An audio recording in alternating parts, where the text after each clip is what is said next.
We recently had a new piano added to the parlor at MacLeod. This particular item was taken into the collections to be used, which makes it really unique. Most items are typically taken into collections to never be used again.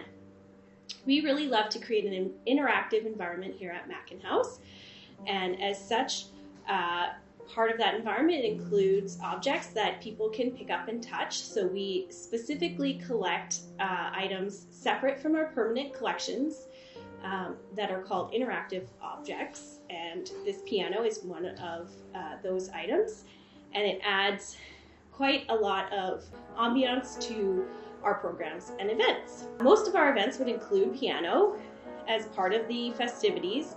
Our old piano was having a really difficult time being tuned, and it got to the point that it was no longer tunable. So we were really open to taking in a new piano into the collection.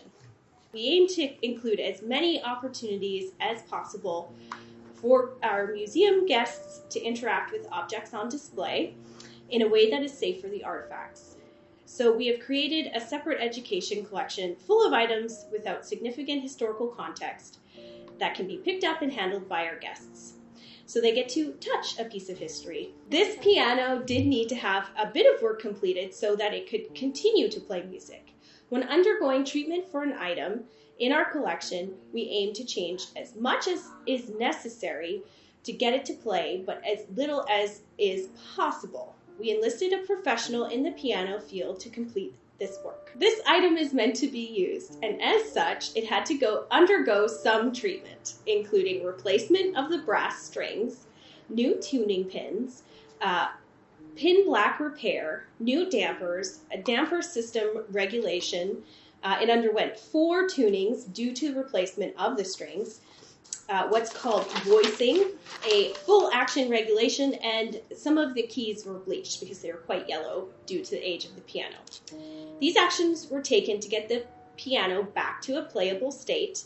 If we were adding it into our collections, we would not have taken such interventions with such a historic artifact. It was partially to honor the wishes of the donor, as he wanted to see it bring joy to more people.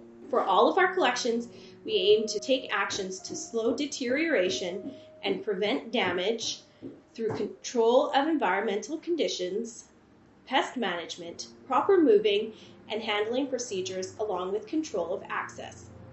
For this piano, we also provide regular maintenance such as tuning, regulating, and/or lubricating where necessary to ensure it's in top condition for anyone who might want to play it.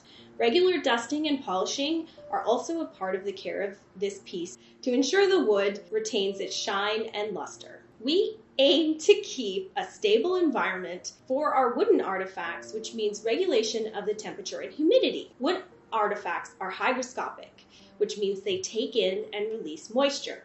They expand and contract as they go.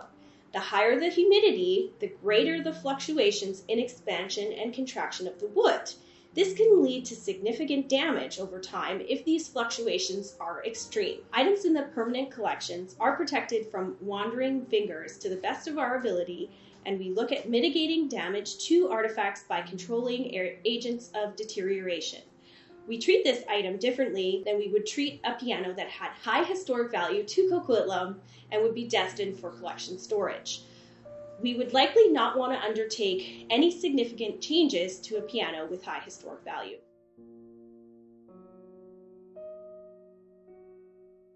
Typically, we are quite dry in this building. This is a part of the reason why our old piano had to be replaced. The dryness led to a large crack in the soundboard, which really affected the piano's ability to be played. Our old piano was a bell, which was manufactured in Guelph, Ontario. It was quite elaborate in the carving of the body of the piano. This piano was actually older than MacLeod. It likely dated to 1896, as its serial number falls into that period between 1895 and 1896. The piano was purchased in 2004 to be played in our parlor and has delighted many, including Mayor Stewart, over the years. We had this piano assessed for annual tuning, and it was determined that it was better off in storage. The bell piano is an absolutely beautiful piece, but it was no longer functional. and we wanted to ensure that we extended the life of that piano as much as possible. Significant alterations would have been required to make that piano functional again. As a general rule, we aim to strike a balance between the display of an item and the care for that item. We operate based on the rules of preventative conservation, which means we do our best to control the environmental conditions to extend the life of the objects in our care as much as possible.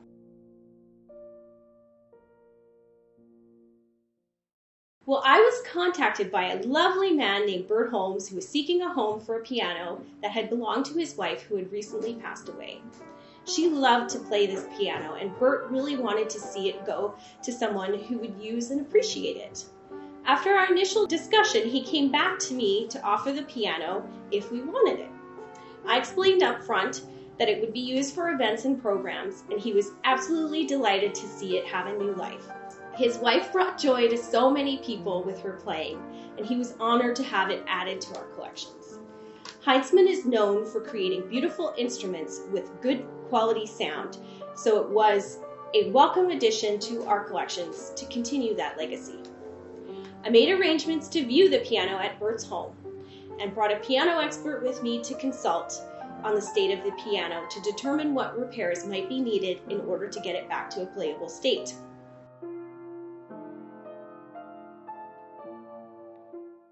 So this piano actually allowed me to forge a relationship with its owner, who has an extensive connection to the city of Coquitlam. His father was one of the first full-time paid employees of the Parks Department and was responsible for blasting and clearing a lot of Coquitlam parkland, including Mundy Park and Mackin Park. Mr. Holmes' grandfather worked at the Vancouver Golf Club in its earliest days as a bar manager. We have also taken in a desk that belonged to his grandfather and his father, along with a collection of sheet music that belonged to his wife. A lot of what I do as a collections curator has to do with relationship building. In some cases, it's all about trust. We aim to create relationships of trust with our donors so that they feel safe leaving their precious family objects with us to be cared for in perpetuity. We have given this piano a new life in the house, and that is what the donor cared about the most. His wife's legacy of musical genius can be carried on as the notes continue to fill the air at any one of our programs and events. So please come down and visit. You are welcome to play a tune in our parlor anytime.